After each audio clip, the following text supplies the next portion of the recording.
Hi, I'm Dwayne Vance. I'm an attorney in Park City, Utah, and I'm running for the U.S. Congress in Utah's 1st Congressional District.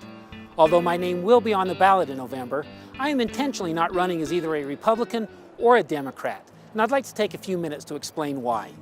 Many years ago, former Secretary of the Agriculture, Ezra Taft Benson, spoke about the similarities between the Roman Empire and America. Rome thrived for more than 200 years, reaching its pinnacle in its 2nd century, leading to a decline in its ultimate collapse in the 3rd century.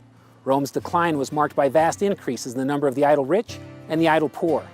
The idle poor were put on a permanent welfare system, not unlike ours here in America today. As the number of these welfare recipients increased in number, they combined to form a powerful political bloc.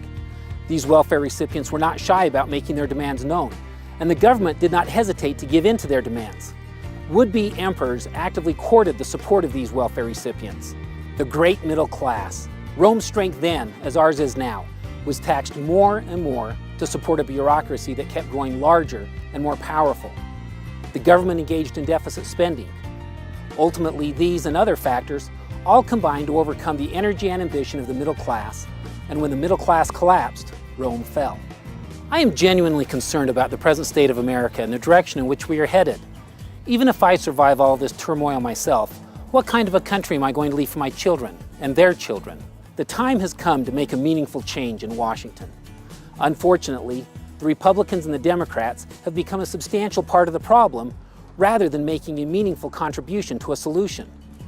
A Republican-controlled Congress gave us the Patriot Act and related legislation, and now we are faced with unprecedented domestic spying, invasions of our privacy, and the loss of liberties and freedoms that our government is supposed to be protecting.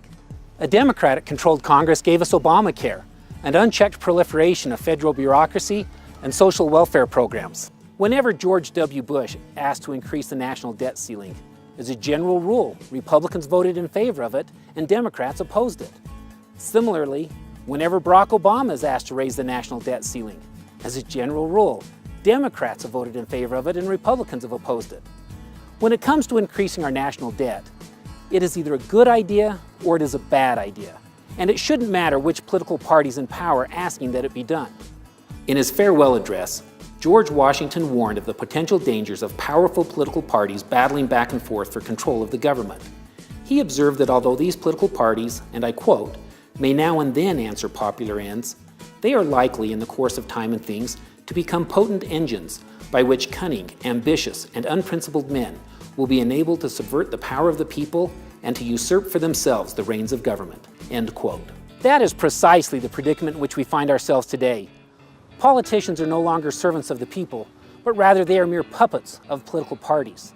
Notably, these political parties enjoy power and influence only to the extent that we, the people, permit them to do so. A recent Gallup poll demonstrates that 42% of Americans are politically independent. That is a higher percentage than the people who admit to being either Republican or Democrat. Independents are now the majority, and it is time for the sleeping majority to wake up and retake control of the federal government. If elected, I will not allow any political party to dictate how I vote.